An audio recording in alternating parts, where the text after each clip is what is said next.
السلام علیکم. آج تھوڑی دیر پہلے چیف منسٹر سندھ کے ساتھ ہم نے ایک ویڈیو کانفرنس اٹینڈ کی اور اس میں ان کے تحفظات دیکھ کے لگا کہ وفاق اور صوبہ سندھ کے معاملات کوئی 180 ڈگری کی دوری کے اوپر ہیں. سندھ کچھ کہہ رہا ہے, وفاق کچھ کہہ رہا ہے. تو مظفر وارسی صاحب کی ایک نعت ہے, اس کا ایک چھوٹا سا حصہ وہ میرا خیال میں پاکستان کی موجودہ صورتحال کے لیے بہت اچھی عکاسی کرتا ہے کہ کوئی تو ہے جو نظام ہستی چلا رہا ہے. اب یہ وہ ہے کون جو نظام ہستی چلا رہا ہے, اس کی صورتحال واضح نہیں ہے. وفاق سے وزراء کی تبدیلی ہو یا نئے وزراء کا آنا ہو, یا روپیہ کی قیمت کم ہو جائے یا زیادہ ہو جائے, گورنر کیسے آتا ہے, کیسے ریموو ہوتا ہے, پرائم منسٹر آف پاکستان کا اس میں کتنا اختیار ہے, یہ ایک بہت بڑا کوسچن مارک ہے, سوالیہ نشان ہے اس سارے معاملے کے اوپر. نیب کیسے لوگوں کو پکڑتا ہے, الیکشن کی رات کے اوپر ہیروئن کے پرچے کیسے داخل ہوتے ہیں, اس وقت کے اوپر کسی بندے کے اوپر نیب کو کارروائی کیوں یاد آ جاتی ہے جب لگتا ہے کہ اس کے ہاتھوں ہمیں پریشر کا سامنا ہوگا, اور جب معاملات پورے زوروں پہ چل رہے ہوتے ہیں تو جہاز پہ بیٹھ کے ان کو لندن روانہ کون کرتا ہے. یہ ایسے سوالات ہیں جس کا ہم خیال آرائی میں تو جواب دے سکتے ہیں لیکن بلیک اینڈ وائٹ میں جواب نہیں دے سکتے. تو یہ نظام ہستی کیسے چل رہی ہے, آج جو ہمارے ساتھ مہمان ہیں ان سے کوشش کریں گے کہ پوچھیں. آج ابھی تھوڑی دیر پہلے ایک نیب کا آرڈیننس, یہ میرے ہاتھ میں اس کی کاپی ہے, یہ سرکولیٹ کر رہا ہے, تقریباً سبھی میڈیا چینلز نے اس کو رپورٹ کر دیا. یہ ملغوبہ سا ہے, کچھ حصہ اس کا وہ ہے جو سینٹ کے اندر فاروق نائک صاحب کا نیب کا جو ایک مسودہ تھا اس کا حصہ ہے, کچھ وہ ہے جو پی ایم ایل این کی تجاویز تھیں, اور کچھ وہ حصہ ہے جو حکومت 2 آرڈیننس کی شکل میں لے کر آئی تھی جب عمران خان صاحب نے کراچی میں کہا کہ وہ کاروباری دوست بڑے پریشان ہیں تو ٹیکس میٹرز کو اس سے نکال دیں. 2 آرڈیننس جاری کیے گئے, وہ آرڈیننس لیپس کر گئے ہیں, ان کی مدت ہوتی ہے, وہ مدت ان کی پوری ہو چکی ہے. ان اینی کیس اس قانون کو کسی شکل میں آنا ہے, کیا وہ یہی شکل ہے یا کوئی اور ہے. تو آج جو ہمارے ساتھ مہمان شخصیت ہیں, شاہد خاقان عباسی صاحب, پاکستان کے former prime minister. Shahid Khaqan Abbasi صاحب, آپ کو خوش آمدید بھی کہوں گا, اور امید کرتا ہوں کہ آج کے اس انٹرویو کے بعد دوبارہ نیب آپ کو پکڑ کے نہیں لے جائے گی. کئی دفعہ ایسا ہو چکا ہے, تو کوشش رہتی ہے ویسے میری دلی خواہش ہوتی ہے, لیکن روزوں کا مہینہ, اللہ پاک آپ کے اوپر کرم کرے, روزے گھر رکھ لیں اس کے بعد لے جائیں. یہ نظام ہستی کون چلا رہا ہے جی, اسی سے سٹارٹ کرتے ہیں. نظام ہستی جو بھی چلا رہا ہے, ہم تو اس سے پوچھیں گے جو ذمہ دار ہے. ذمہ دار اور وہ وزیر اعظم ہے, جواب دے ملک میں کیا ہو رہا ہے, جواب اسے دینا ہے. اگر نظام ہستی کو اور چلا رہا ہے پھر نوکری چھوڑیں اور گھر چلے جائیں. اچھا, وزراء کی میں فہرست دیکھتا ہوں بعض اوقات, حفیظ شیخ سے شروع کر لیں, پھر دوست عاشق اعوان سے شروع کر لیں, وہ فارغ ہو گئی, ابھی بھی ہیں, پھر آ جائیں گی, کیا پتہ چلتا ہے. باقی حفیظ شیخ صاحب تو ابھی بھی ہیں. حفیظ شیخ صاحب کیسے آئے تھے پیپلز پارٹی کے دور میں, آپ کو معلوم ہے, اخیر میں وزارت عظمیٰ کی ان کی دلی خواہش تھی کہ کیئر ٹیکر سیٹ اپ میں لگ جائیں. آپ کی پارٹی سے خفیہ مذاکرات بھی کیا, آپ کی جماعت نے انہیں سپورٹ نہیں کیا. اب کیسے آئے, جواب ہے اس کا؟ نہیں, یہ وہی جواب دے سکتے ہیں, میں کیا کہہ سکتا ہوں. دیکھیں, میں تو یہی کہوں گا کہ وزیر تو وزیر اعظم خود بناتا ہے, وہ خود سلیکٹ کرتا ہے. آپ کا خیال ہے کہ حفیظ شیخ کو وزیر اعظم انہوں نے بنایا, کنوینس ہے؟ یا حفیظ شیخ صاحب جانتے ہیں یا وزیر اعظم صاحب جانتے ہیں, مجھے علم نہیں ہے. میں جب وزیر اعظم تھا تو سارے وزیر میں نے خود بنائے تھے. پھر دوست عاشق اعوان کیسے آئیں, کیسے گئیں, یہ وہی جانتی ہیں. میں آپ کو کیا بتا سکتا ہوں. شہزاد اکبر صاحب کیسے ہیں اور کس کام پہ لگے, اس کا جواب ہے کون, ان کا کام کیا ہے, آئے کیسے, لگے کیسے, نہیں خیر ان کا کام ہے کیا, لگے کیسے. یہ اس قسم کے بہت سے لوگ موجود ہیں حکومت میں. کیسے میرے پاس ایک فہرست آئی تھی, کوئی 35 لوگ ہیں. 35. سر, ایک ٹرم یوز کی جاتی ہے ویسٹرن میڈیا میں پاکستان کے متعلق, جی, تو روزوں کا مہینہ ہے, میں کرنے لگا ہوں, میں وہاں نہیں پہنچنا چاہتا جہاں آپ 6 مہینے گزار کے آئے, لیکن وہ اکثر اوقات ایک ٹرم یوز کرتے ہیں سافٹ کو, یا وہ کہتے ہیں کریپنگ کو. تو آئی تھنک ایک صورتحال ہے جس میں سے ہم گزر رہے ہیں, جس میں سے آپ کی ایگزیکٹو گریجولی اپنی پاور جو ہے سرنڈر کرتی جا رہی ہے یا اسپیس چھوڑتی جا رہی ہے, اور وہ اسپیس کوئی اور آکوپائی کرتا جا رہا ہے. نہیں دیکھیں, میں نے بارہا کہا ہے, آپ کے پروگرام میں بھی کہا ہے کہ 6 انفلوئنسز ہیں اس وقت پاکستان میں ڈیسیشن میکنگ پر. آئین میں وزیر اعظم ذمہ دار ہے, لیکن جب وہ فیصلے کرتا ہے تو اس پر 6 قوتیں اثر انداز ہوتی ہیں. اس لیے اقتدار جو ہے وہ ایک پھولوں کی سیج نہیں ہے. تو آپ نے ان سب انفلوئنسز کا اثر قبول کر کے, اس کو ایبزارو کر کے, اس کو کاؤنٹر کر کے آپ نے حکومت چلانی ہوتی ہے. یہ ایک حقیقت ہے. میں کہوں کہ یہ نہیں ہے تو یہ بات درست نہیں ہوگی. تو ان سب چیزوں کو سامنے رکھ کر آپ نے فیصلے کرنے ہوتے ہیں. نواز شریف کی رخصتی کے بعد آپ کے اسٹیبلشمنٹ کے ساتھ تعلقات ٹھیک تھے, کوئی مسائل نہیں تھا, آپ کا کوئی ٹکراؤ والی کیفیت نہیں تھی, آپ بھی مفتاح بھی ان کے پسندیدہ لوگوں میں شامل تھے, عمران اس سے بھی زیادہ پسندیدہ لوگوں میں شامل ہے. ڈیسیژن میکنگ میں پھر فرق کیوں آیا؟ آپ کہتے ہیں میں نے وزیر بنائے تھے, ابھی بعض وزراء کے متعلق میری رائے یہ ہے کہ عمران نے نہیں بنائے, وہ آئے ہوئے ہیں. لیکن جو اسٹیبلشمنٹ ہم کہیں ہیں, میں ان کو 6 انفلوئنسز کہتا ہوں جو حکومت پر ہیں, وہ ہیں, اور ان کو ساتھ ان سے مذاکرات کر کے, بات کر کے, ان کی بات سمجھ کے, ان کے ضروریات کو دیکھ کر ہی فیصلے ہوتے ہیں. تو ہمیں یقیناً آسان کام نہیں ہے, مشکلات ہوتی ہیں, لیکن میرا خیال ہے کہ ہم نے کم از کم حکومت چلائی, فیصلے بھی کیے, مشکل فیصلے بھی کیے, مشکلات بھی آئیں. یہاں دھرنا ہوا آپ کے سامنے, کیپٹل بند رہا 6 ہفتے, بلوچستان حکومت میں کیا ہوا, سینٹ الیکشن میں کیا ہوا, یہ سب چیزیں ہوئیں. آصف نواز صاحب کے بھائی کی ایک کتاب آپ کی نظر سے گزری ہے. جی شجاع نواز صاحب. شجاع نواز جی, اس کے اندر دھرنے کی کہانی جو انہوں نے لکھی, آپ اس سے متفق ہیں؟ صحیح ہے.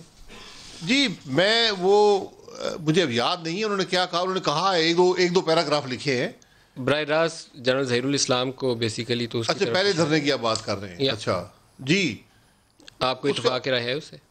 دیکھیں میرے پاس کوئی حقیقت تو ہے نہیں, لیکن یہاں نظر آتا تھا کہ یہ دھرنا آپ کے پاس آپ کے پاس حقیقت ہوگی, کیونکہ ہمیں پتہ چلا ایک میٹنگ ہوئی تھی جس میں جنرل راحیل شریف کو کچھ آڈیو ٹیپس اور کچھ باتیں بتائی گئی تھیں. نہیں, میں اس میٹنگ میں ایسی کسی آپ اس میٹنگ کا حصہ نہیں؟ نہیں, میں نہیں تھا, نہ مجھے علم ہے اس کا. لیکن حقائق بڑے واضح تھے کہ یہ کوئی پولیٹیکل پارٹی کا نہیں ہے. یہ جو بھی اس کو سمجھیں کس نے کیا, کیا کیا, میں تو ہمیشہ کہتا ہوں کہ ان معاملات کا کس نے کیا تھا, کون تھا پیچھے؟ دیکھیں میں کسی پہ الزام لگانا, ظہیر الاسلام صاحب میرے 30 سال سے واقف ہیں. 3 سال سے 30 سال سے. ان کے والد صاحب سے ہمارے خاندانی روابط پچھلے 50 سال کے تھے. پھر آپ تو اسی میرے خیال میں رواداری میں وہ پوری بات نہیں بتا رہے, حالانکہ پوری بات بتائیں تو آپ کو پتا ہوگا. نہیں, آپ کی پارٹی کی ٹاپ ٹیئر کو پوری ڈیٹیل پتا تھی. دیکھیں پتا ہونا چودھری نثار سمیت ہر ایشو کے 2 پہلو ہوتے ہیں. تو میں تو وہی ذکر کروں جو ذاتی طور پہ علم ہو تو وہ, لیکن کچھ چیزیں نظر آتی ہیں, علم مجھے نہیں ہے, مجھے کسی نے بتایا نہیں ہے کہ ظہیر الاسلام صاحب نے دھرنے کے پیچھے تھے یا نہیں تھے. لیکن نظر آتا تھا کہ اسٹیبلشمنٹ جو ہے, جو لوگ جو میں نے کہا ڈیسیژن میکنگ پر اثر انداز ہوتے ہیں, وہ حکومت سے خوش نہیں ہیں. جس طرح اسلام آباد پولیس کو مفلوج کیا گیا, یہ نہیں مفلوج اس وقت کیا گیا تھا جب ایک دوسرا دھرنا ہوا تھا, آپ پارا میں, یہ ادھر یہ فیض آباد میں آ کے. اس دھرنے میں بھی میں اس وقت آپ وزیر اعظم تھے. نہیں وہ تو ہاں, اس وقت جب پولیس نے آنے سے انکار کر دیا. میں پہلے کی بات کر رہا ہوں کہ ہم منسٹری کے اندر بیٹھے تھے اور میں نے خود کھڑکی سے دیکھا کہ کچھ لوگ آئے, انہوں نے پولیس کو ادھر ادھر کر دیا. وہ کون لوگ تھے؟ سول کپڑوں میں لوگ تھے. سول کپڑوں میں کچھ لوگ تھے, پولیس والوں کو بھگا دیا, پولیس کو ادھر ادھر کر دیا, اور وہاں پر آ کے مظاہرین کو انچارج مقرر کر دیا. جو راستہ جاتا ہے منسٹری, یعنی پورے پاکستان کے دفاتر کی لوگوں نے مظاہرین کو انچارج مقرر کر دیا. انچارج مقرر کر دیا, اور انہوں نے تلاشی لینی شروع کر دی ان گاڑیوں کی جو منسٹری سے باہر جا رہی تھیں. جب آپ, تو میں اور میرے سیکرٹری صاحب ہم نہیں اٹھے, ہم تقریباً رات کے 8 بجے جب رات پڑ گئی وہاں سے اٹھے, اور پارکنگ لاٹ میں سے گزر کے, جنگل پہ سے گزر کے, ہم نے دیوار کوئی 10 فٹ کی دیوار ٹاپ کے وہاں سے فون کیا, آدھا میل پیدل چل کر کے دیوار پھلانگ کے آپ نے جا کے فون کیا. جی, کیونکہ وہاں سے اگر ہم باہر جاتے تو وہ تلاشی لیتے تھے. تو ہم نے کہا کوئی بےزتی نہ کر دیں, کچھ اور وہاں پہ معاملہ نہ ہو جائے. تو ہم پیچھے سے جا کر سڑک سے آدھا میل پیدل گئے, وہاں سے گاڑی منگائی اور گھر گئے. اور نکلا کیا اس معاملے سے, پتہ کیا چلا, یہ کیسے پہنچے تھے, اور سادہ کپڑوں والے کون تھے؟ نکلا یہی تھا, دیکھیں حکومت کو امبیرس کرنا تھا. روزوں کے مہینے میں سچ پورا بولنا چاہیے جی, سارے گناہ اگلے پچھلے بخشے جاتے ہیں. اتنا ہی بولوں گا, بلکہ تھوڑا کم بولوں گا. اگلے پچھلے سارے گناہ بخشے جائیں گے, تھوڑا کم بولوں گا. جب آپ خود وزیر اعظم تھے, فیض آباد میں دھرنا چل رہا تھا, تو یہ پنڈی کی اسٹیبلشمنٹ, پنڈی والی جو لوکل ایڈمنسٹریشن ہے, وہ پرائم منسٹر مفلوج تھے, پنڈی کوئی کام کرنے میں تیار نہیں. لوکل انتظامیہ پرائم منسٹر کے لیے نان کوآپریٹو ہو گئی تھی. نان کوآپریٹو نہیں, انہوں نے کہا جی ہم کچھ نہیں کر سکتے, کیوں نہیں کر سکتے جی, ہم معذرت چاہتے ہیں. اتنی بڑی ہماری فوج تھی, پرائم منسٹر ادھر بیٹھا ہے. جی, ڈی آئی جی کے پاس 30,000 آدمی تھے, انہوں نے معذرت کر دی تھی, میں کچھ نہیں کر سکتا. کیوں کیا انہوں نے ایسا؟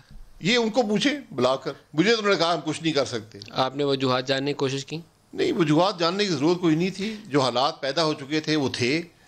تو اس سے ایک چیز ثابت ہوتی ہے. میں پھر یہ کہوں گا کہ آپ کو یہ سب معاملات ہمارے ملک میں ہیں, ہوتے رہے ہیں اور شاید ہوتے رہیں, لیکن آپ نے ان کو ابزارو کرنا ہوتا ہے, آپ نے اپنی ڈائریکشن دیکھنی ہوتی ہے.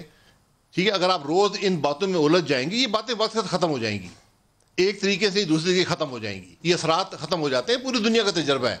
لیکن آپ نے ملک چلانا ہے. تو میں نے کنسنٹریٹ کیا کہ جو ہماری پالیسیز تھیں, جو ڈیولپمنٹ تھی, جو اکنامک گروتھ تھی, میں اس پہ کام کیا, بجائے اس کے کہ روز کے جھگڑے ہو جائیں کہ وہ دھرنے والے کون لے آیا, کیوں لے آیا, ان کو کھانے کون کھلا رہا ہے, وہاں پہ سی سی ٹی وی کس نے کاٹا.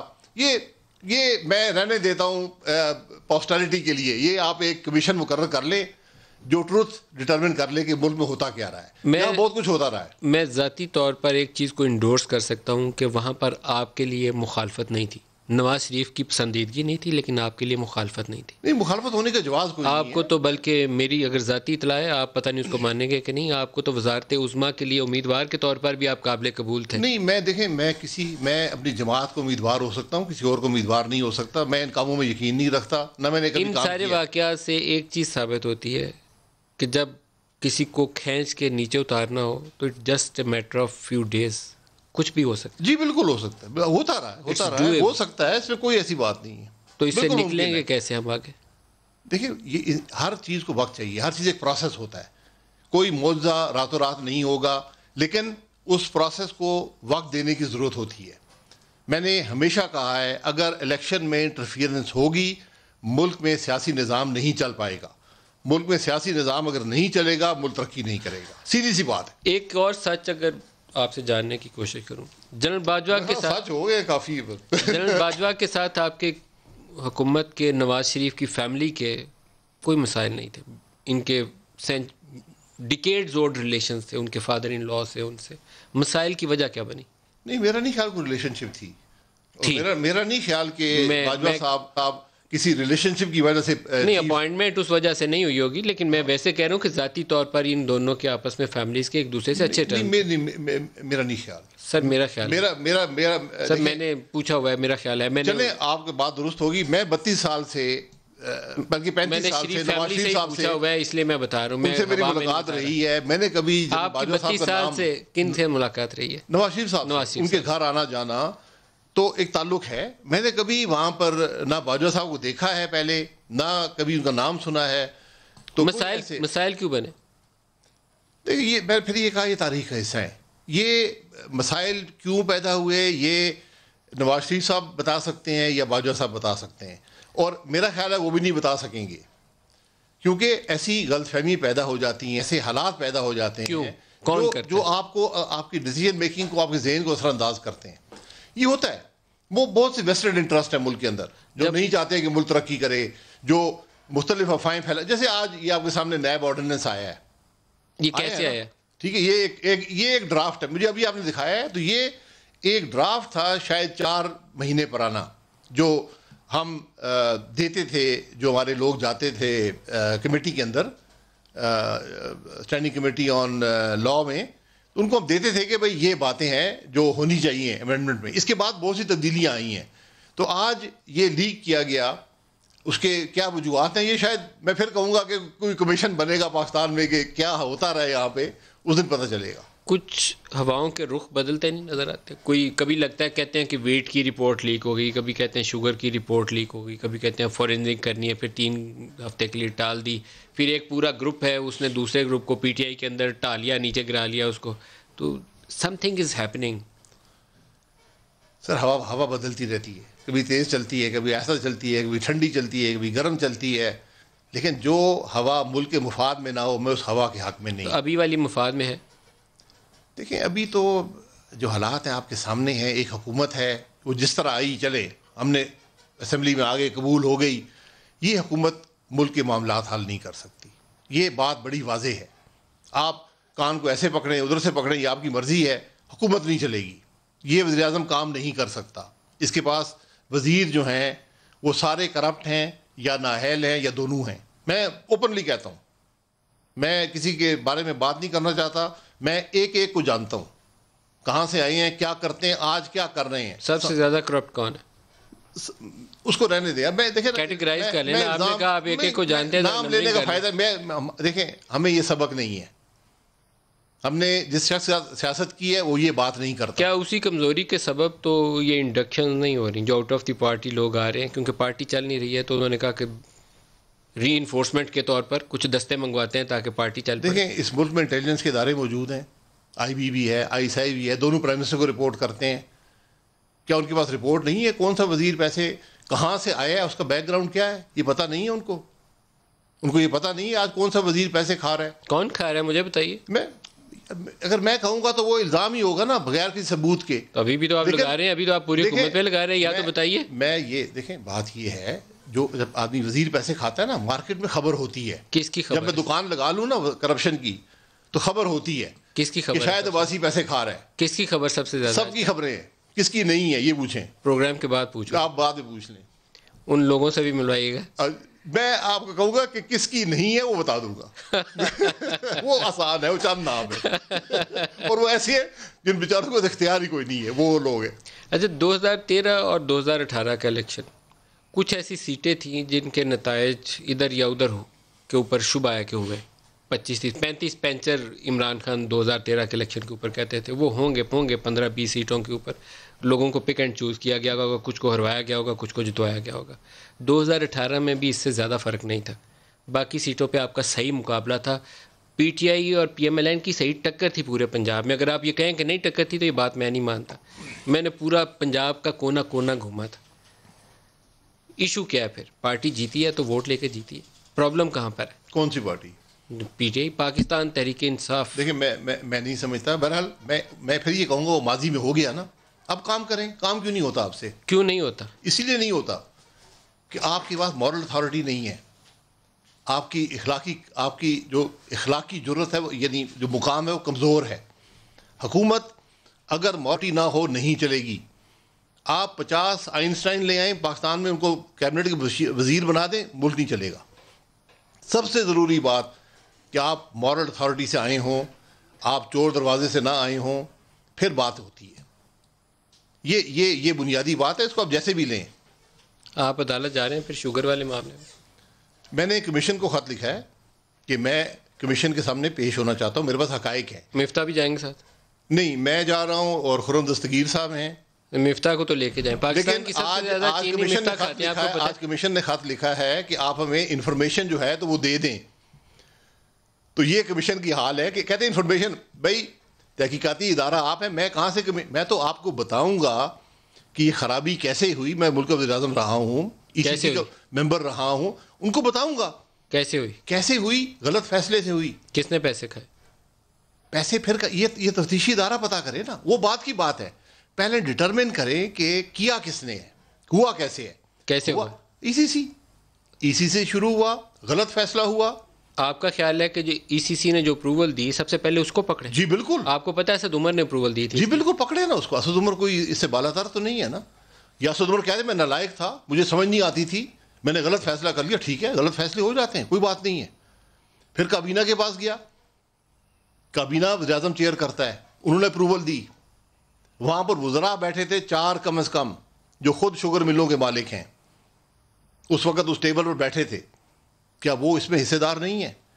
چلیں یہ بھی ہو گیا. آپ پرائم منسٹر کہتے ہیں میں نالائق آدمی ہوں, مجھے سمجھ نہیں آتی باتوں کی, مجھے ٹی وی سے پتہ چلتا ہے ملک میں کیا ہو رہا ہے, چلیں بات مان لیتے ہیں. اب یہ ہو گیا, قیمت بڑھ گئی, 50 روپے سے قیمت چلی گئی 66 روپے پہ. آپ کے پھر سمری آتی ہے, آپ پھر 1 لاکھ ٹن کی ایکسپورٹ کی اجازت دے دیتے ہیں, قیمتیں مزید بڑھنی شروع ہو جاتی ہیں. دوبارہ کس نے اجازت دی؟ ECC نے. اس وقت کون ہیڈ کر رہا تھا؟ مجھے یاد نہیں ہے, شاید وہ اسد عمر صاحب ہوں گے. ECC کو جنرلی فائنانس منسٹر ہیڈ کرتا ہے, میں خود کرتا تھا جب میں خود ہیڈ کرتا تھا. تو انہوں نے اجازت دی, 1 سال قیمتیں بڑھتی نہیں, ایکسپورٹ نہیں روکی گئی. اور آٹے میں یہ کیا نہیں پوچھا گیا. آٹے کا بھی یہی حال ہے. آٹے میں پنجاب میں جو آٹے کی ملیں 10 سال سے بند ہیں, ان کو بھی کوٹے دیے گئے اور بازار میں بیچے گئے. یہ ریکارڈ کا حصہ ہے. اور ویٹ ایکسپورٹ کی اجازت کس نے دی؟ ویٹ وہ بھی یہی ECC. یہ دیکھیں نا, یا تو یہ سب کہہ لیں یار کہ ہم بہت نالائق ہیں, ہمارے پاس وقت نہیں ہوتا, ہم کرپشن پکڑ رہے ہیں. ان کا سب سے بڑا ہے کہ ہم کرپشن پکڑتے رہتے ہیں. کرپشن کون سی آپ نے پکڑی ہے, چلے باقی چھوڑ دیں. چینی بھی آپ سے نہیں ہوئی, آٹا بھی آپ سے نہیں ہوا, ملک آپ سے نہیں چلا, کورونا آپ سے کاؤنٹر نہیں ہوتا. آپ کیا کرتے ہیں سارا دن؟ سر ویسے جب چینی والے معاملے میں آپ جائیں ایف آئی اے میں تو مفتاح اسماعیل کو لے کے جائے گا, کیونکہ میں پاکستان کی آج آپ کو بتا دیتا ہوں, ان میں ہمت, اس کمیشن میں ہمت نہیں ہے میں فیس کر سکے. پاکستان میں سب سے زیادہ چینی مفتاح اسماعیل کھاتے ہیں. میرا خیال میں شارٹیج انہیں کی وجہ سے ہوئی ہے. مفتاح اسماعیل کھا گیا, پورے پاکستان کو گولیاں کھلاتے ہیں, گولیاں دیتے ہیں میٹھی. تو یہ شارٹیج ان کی وجہ سے ہوئی ہے. آپ کی پارٹی کا قصور ہے اس میں؟ دیکھو, ہم پہ ڈال دیں یار, کسی پہ تو ڈالیں نا. اگر اس کمیشن میں ہمت ہے تو بلائے وزیر اعظم کو, کیسے فیصلہ ہوا؟ بلائے ای سی سی کے چیئرمین کو, کیسے ہوا؟ بلائے فوڈ کے منسٹر کو, بلائے انڈسٹریز کے منسٹر کو, ان سے پوچھے کہ بھائی, کیونکہ یہ کمیشن کو اس کو سزا تو نہیں دے رہا نا, یہ تو حقائق. سر کمیشن کو یہ بھی تو پوچھنا پڑے گا کہ 2002 سے 2020 کے دوران میں کون سی ایسی کایا پلٹ ہوئی تھی کہ جس میں بعض لوگوں کی 5-5 ملیں لگ گئیں. کیپیسٹی جو تھی وہ 1 لاکھ ٹن سے 6 لاکھ ٹن پہ کیسے چلی گئی؟ وہ بھی پوچھ لیں, وہ بھی سوال پوچھنے پڑیں گے, اس کے جواب بھی دینے پڑیں گے. وہ سوال پوچھ لیں. ابھی تو سوال یہ ہے, آپ کی پارٹی کے لوگ بھی اس میں حصہ دار ہیں. جی سارے سب کو پکڑ لیں یار. میں کہہ رہا ہوں مجھے نہ پکڑیں, مجھے بھی پکڑ لیں, کوئی بات نہیں ہے. لیکن آج ایشو یہ ہے کہ شوگر کی قیمت 50 سے آج 90 روپے پہ کیسے پہنچی ہے. ویسے ایک بات بتائیے, آپ کی پارٹی کے سربراہ نواز شریف صاحب, پیپلز پارٹی کے سربراہ زرداری صاحب, یا عمران خان کی پارٹی کے جتنے طاقتور پیسے والے لوگ ہیں, سارے شوگر ملنے ہی کیوں لگاتے ہیں, کوئی اور کام کیوں نہیں کرتے؟ دیکھیں, کاروبار کرنا ہر ایک کا حق ہے. یہ سب سے زیادہ سرکار سے پیسہ اسی سے ملتا ہے. اگر میں ایم این اے بن گیا ہوں تو آپ مجھ سے میرا روزگار نہیں لے سکتے. میں کاروبار, مجھے میرا حق ہے. کوئی آپ لوگوں کے علاوہ شوگر ملنے پاکستان میں تھوڑی ہیں, آپ لوگوں کی زیادہ ہیں. پھر آپ ایک قانون بنا دیں کہ جو شوگر مل رکھتا ہے وہ سیاست نہ کر سکے. میں یہی کہہ سکوں گا, یہ لکھ دیں. اللہ کرے آپ وہ بنا دیں, پھر آپ اسے ایکسپورٹ ریٹ دینی بند کر دیں. 18ویں ترمیم کی بات ہو, 18ویں لکھ دیں. اللہ کرے بنا دیں, سیاست دان شوگر مل نہیں رکھے گا. اللہ کرے آپ وہ قانون بنا دیں, پھر آپ کبھی اس کو ایکسپورٹ کے اوپر ریبیٹ نہیں دیں گے, کیونکہ آپ ایسا ایک اسٹرکچر ایوالو کریں گے جو مارکیٹ بیسڈ ہوگا. شوگر کی قیمتیں انٹرنیشنل مارکیٹ میں کم ہو تو آپ کہتے ہیں اس کو 10-15 روپے دو, اس کی شوگر بک جائے. یہی کرتے ہیں نا آپ لوگ. ایکسپورٹ ریبیٹ آپ نے کیسے دی پنجاب گورنمنٹ نے؟ جی پنجاب گورنمنٹ نے غلط دی نا. آپ نے بھی دی, ہم نے دی, ہم نے 25 ارب دیا. کیوں دیا؟ ہم نے, کیونکہ اس وقت جو مارکیٹ قیمت تھی وہ کم تھی. اس لیے کم تھی کہ آپ نے ایک سٹرکچر ایسا رکھا ہوا. میری بات سن لیں, پیسے کمانے کا طریقہ پہلے شریف فیملی کماتی تھی, زرداری صاحب کماتے. دیکھیں وہ چینی ویسے ہی بکتی ہے. اگر آپ پروٹیکشن کیوں دیتے ہیں؟ آپ پروٹیکشن کس کو؟ شوگر والوں کو. شوگر کوئی پروٹیکشن نہیں ہے. سب سے بڑی پروٹیکشن ہے اس انڈسٹری. کوئی پروٹیکشن نہیں ہے. آپ نے ایک سپورٹ پرائز رکھی ہوئی ہے. آپ نے ایک سپورٹ پرائز رکھی ہے. آپ کہتے ہیں کہ جتنا گنا فارمر اگائے گا اس کو خریدا جائے گا اس قیمت پر. اس قیمت کو سامنے رکھ کر فارمر گنا اگاتا ہے اور شوگر مل کو دیتا ہے. تو سر 70 روپے کی تیار ہوتی ہے نا مارکیٹ میں, انٹرنیشنل 45 روپے کی مل جاتی ہے, تو 45 کی امپورٹ ہو لینا. جی میں اس پہ آ رہا ہوں. پھر آپ بین لگا دیتے ہیں اسی سی کے. ہماری انیفیشنسی ہے ہر سٹیج پر. جنرلی ہماری جو کاسٹ آف پروڈکشن ہے وہ انٹرنیشنل پرائز سے زیادہ ہوتی ہے. اب چونکہ روپی ڈی ویلیو ہو گیا ہے, ڈالر مہنگا ہو گیا ہے, تو اس وقت سبسڈی کے بغیر پاکستان سے ایکسپورٹ ہو سکتی ہے. سر ہوئی ہے. آپ کی حکومت کو ایک کریڈٹ جاتا ہے کہ آپ کی محنت کی وجہ سے پاکستان میں کاٹن کراپ کی جگہ پہ شوگر کین لوگوں نے گرو کرنی شروع کر دی. کاٹن کراپ ختم ہو گئی ہے, 8.5 ملین بیلز پہ آ گئی ہے. شوگر لگاؤ پیسے کماؤ, یہ کام کر رہے ہیں. وہی دیکھیں نا, فارمر وہیں جائے گا جہاں اس کا پیسہ بنے گا. 14-15 ملین بیلز ہوتی تھی, اس سال 8.5 ملین بیلز ہے. وہ دیکھیں آپ نے ایفیشنسیز بڑھانی ہے. میں فارمر نہیں ہوں, لیکن بات مارکیٹ اکنامکس ہے. کیا فارمر کو, آپ لوگوں کو ایسی پالیسیز وضع کرنی چاہیے کہ جو پاکستان کے مفاد اور ایکسپورٹس کو مد نظر رکھ کر بنائی جائے. ہم ٹیکسٹائل کے علاوہ دنیا میں کچھ بیچتے نہیں ہیں, کاٹن ہی ہم نے بنانی بند کر دی. ادھر وہ بنگلہ دیش والا کاٹن کا تنکا نہیں بناتا, وہ 25 ارب ڈالر کی ٹیکسٹائل ایکسپورٹس کر رہا ہے. تو دیر آر سرٹن تھنگس جہاں آپ بنگلہ دیش میں پچھلے 20 سال میں کتنے وزیر اعظم آئے ہیں, ان کے اختیارات کیا تھے آپ بتائیے, اور صوبے وہاں کیا کرتے ہیں. یہ پاکستان, ویسے عمران خان پاکستان میں وہی کر رہا ہے جو حسینہ واجد وہاں کر رہی ہے. اس نے بھی پکڑ کے سب کو اندر بند کیا. نہیں, اللہ کرے پکڑ بھی لے, اسے پکڑا بھی نہیں جاتا. اسے پکڑا بھی نہیں جاتا. 6 مہینے تو آپ کو رکھا ہے. اگر یہ مجھے پھر کیا ہو گیا, میں نمبر ملاتا ہوں, کہتے ہیں نمبر ملاؤ. کوئی پروڈیوسر صاحب ملانا ذرا جسٹس صاحب کا نمبر. مجھ پہ جو الزام لگا کوئی اس کو مانتا ہے؟ میں نہیں مانتا. کوئی نہیں مانتا. میں کہتا ہوں ثابت کرو پھر پکڑو, ویسے نہیں پکڑو. ہم تو کہتے ہیں ٹی وی کا کیمرہ لگائیں اور تفتیش کر لیں. پکڑنا سب سے آسان کام ہے. یہاں بھینس چوری کے مقدمے بھی ہوئے ہیں پاکستان میں, اور جی وہ تو آسان, وہ تو سر آپ کے دور میں بھی کمال ہوا تھا, مورس ٹیکسی چوری کا پرچہ کروایا گیا تھا سیف الرحمان صاحب نے آئی پی پیز کے ایک مالک کے اوپر. آپ سب پارٹیاں ایک جیسی ہیں جی, میں نے رپورٹ کیا تھا دا نیوز میں نے خود بڑی سزا. ہم بالکل معذرت چاہتے ہیں اگر ایسا کام ہوا ہے, معافی مانگنے کو تیار ہیں سیف الرحمان صاحب, لیکن آج بات بڑھ گئی ہے. آج 15 کلو ہیروئن ڈالی جاتی ہے, وہ وقت بدل گیا ہے جی, جس کی سزائے موت ہے. جب وہ مجھے سزا ملی تھی اس وقت وہ کچھ 97-98 کا زمانہ تھا, مورس ٹیکسی چوری کے اوپر ہی خبر ہو جاتی تھی اور اسی کے اوپر ہمارے ایڈیٹر کو فون جاتا تھا کہ بندہ باہر نکالو. اب ذرا دور بدل گیا, انہوں نے کہا 15 کلو ہیروئن ڈالو, کام بڑا ہو گیا. دور نہیں بدلا, لوگ بدل گئے, لوگ بدل گئے, لوگوں کی سوچ گھٹیا ہو گئی, لوگ گھٹیا ہو گئے. اتنی بات ہے. سر آج کل ہم یہ پروگرام سیگمنٹس میں کرتے ہیں, ٹھیک ہے, تو میں آپ کا شکر گزار ہوں کہ آپ تشریف, آپ خوش رہیے اور خیریت سے رہیے, اور روزوں کا مہینہ کم از کم اندر رکھیے, تب تک کے لیے میری دعا ہے. بہر ایک آدھ پروگرام آپ نے اور کیا تو پھر شاہد خاقان عباسی صاحب پاکستان کے سابق وزیر اعظم. ایک بریک لے لیں جی, بریک سے واپسی پہ ہمارے ساتھ اور مہمان ہوں گے, ہمارے ساتھ رہیے.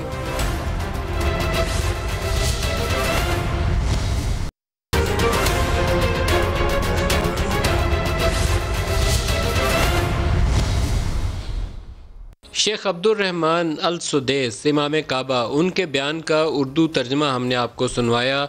بیان پورا آپ نے سن لیا. اس کے اوپر رد عمل یا اس کی مزید وضاحت کے لیے جاوید احمد غامدی, معروف مذہبی اسکالر ہمارے ساتھ ہیں. السلام علیکم سر. وعلیکم السلام. غامدی صاحب آپ اس بیان کے اوپر کیا کہتے ہیں؟ میں اس کی 100% تائید کرتا ہوں. میں خود یہی بات پچھلے 2 ماہ سے مسلسل کہہ رہا ہوں. اللہ تعالیٰ کا حکم یہی ہے کہ جب کسی بیماری, کسی وبا یا کسی اور اس طرح کے حادثے میں ہمارا باہر نکلنا انسانوں کے لیے خطرے کا باعث بن جائے تو ہر حال میں ہمیں اپنے گھروں میں رہنا چاہیے اور طبی ماہرین کی ہر ہدایت پر پوری دیانتداری کے ساتھ عمل کرنا چاہیے, کیونکہ جان کی حفاظت اللہ تعالیٰ کا حکم ہے. اللہ تعالیٰ نے انسانی جان کو حرمت عطا فرمائی ہے اور ساری چیزیں اس سے نیچے ہیں. سب سے بڑھ کر جان کی حفاظت اپنی اور دوسروں کی, یہ ایک دینی اور اخلاقی فریضہ ہے. غامدی صاحب کوئی دعا تجویز کرنا پسند کریں گے؟ کوئی دعا ایسی جو لوگ پڑھیں؟ ایک تو اللہ سے معافی مانگنا ہے کہ بار بار استغفار کرے, اپنے گناہوں کی توبہ کرے. کوئی ایسی دعا جو آپ تجویز کرنا چاہیں؟ میں تو یہ سمجھتا ہوں کہ جی لمبی لمبی دعائیں تو لوگوں کو یاد بھی نہیں ہوتی.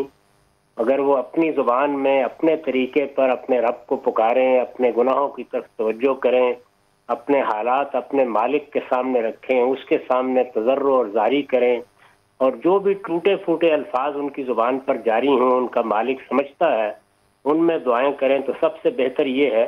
تاہم رسالت مآب صلی اللہ علیہ وسلم کی جو ایک نہایت مختصر دعا ہے, میں بار بار تلقین کر رہا ہوں کہ اسے ورد زبان بنا لینا چاہیے. اس کے الفاظ بھی بہت سادہ ہیں اور اس میں پوری بات بیان ہو گئی ہے. آپ نے فرمایا اللہم انی اسألک العفو والعافیہ فی الدنیا والآخرہ, پروردگار میں اپنے گناہوں کی معافی مانگتا ہوں, مجھ سے درگزر فرما, اور میں تجھ سے عافیت کی دعا کرتا ہوں دنیا میں بھی اور آخرت میں بھی. یہ بہت مختصر سی دعا ہے. سر دوہرا دیں ایک دفعہ, اکثر پڑھتے تھے. الفاظ ایک دفعہ دوہرا دیں. اللہم انی اسألک العفو والعافیہ فی الدنیا والآخرہ. اللہم انی اسألک العفو والعافیہ فی الدنیا والآخرہ. بہت مختصر ہے.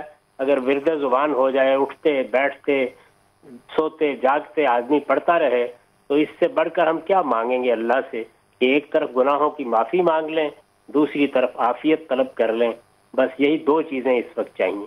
ماشاءاللہ. جاوید احمد غامدی صاحب بہت شکریہ, آپ ہمارے ساتھ رہے. اس کے بعد ہمارے ساتھ جو مہمان شخصیت ہیں ان کو آج کل ہم نے پورا رمضان کوشش کر رہے ہیں کہ پروگرام کے اینڈ کے اوپر ایک ایسے مہمان کو دعوت دیں جنہوں نے بہت ہی خوبصورت کوئی حمد یا نعت پڑھی ہو.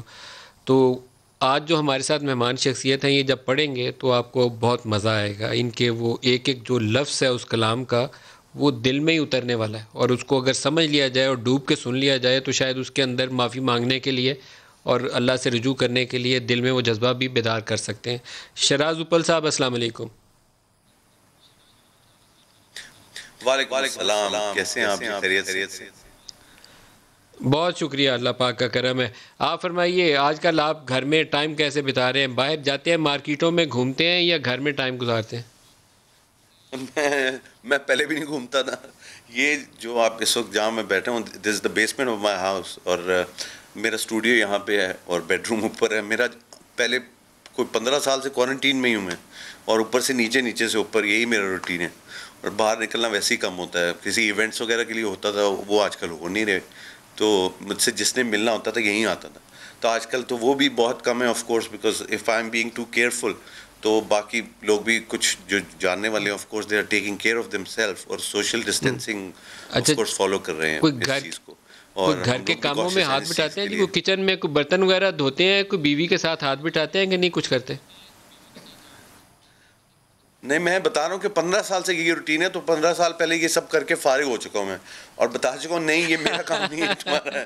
حالانکہ میں آف کورس اگر اسٹوڈیو میں کوئی کام ہو, لائک اس کو مجھے گند نظر آ رہا ہے یہاں پہ, تو میں خود ہی صاف کروں گا, کسی اور کو نہیں بولوں گا میں.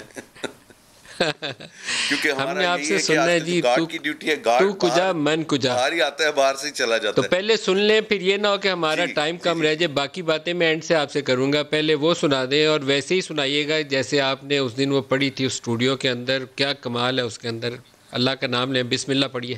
وہ اسٹوڈیو میں جب میں نے پڑھی تھی تو میں 12 گھنٹے سے جاگ رہا تھا. ابھی مجھے 2 گھنٹے بھی نہیں ہوئے جاگے ہوئے, تو اس سے تھوڑی سی ڈفرینٹ ہو سکتی ہیں. Because of course the throat is not warmed up, but let me try. ایک اسکیل دیکھیں گے ہم یہاں پہ صرف. اوکے.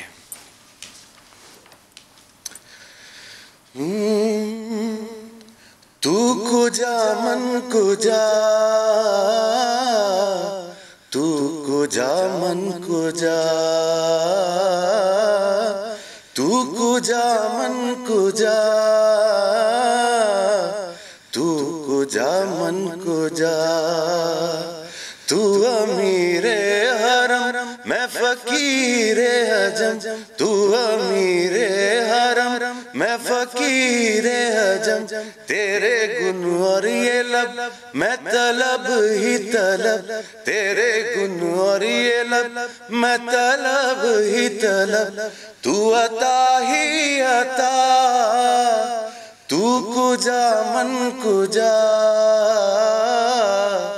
تو کجا من کجا.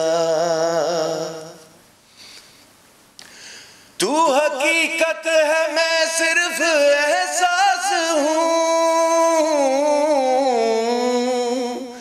تو سمندر میں بھٹکی ہوئی پیاس ہوں.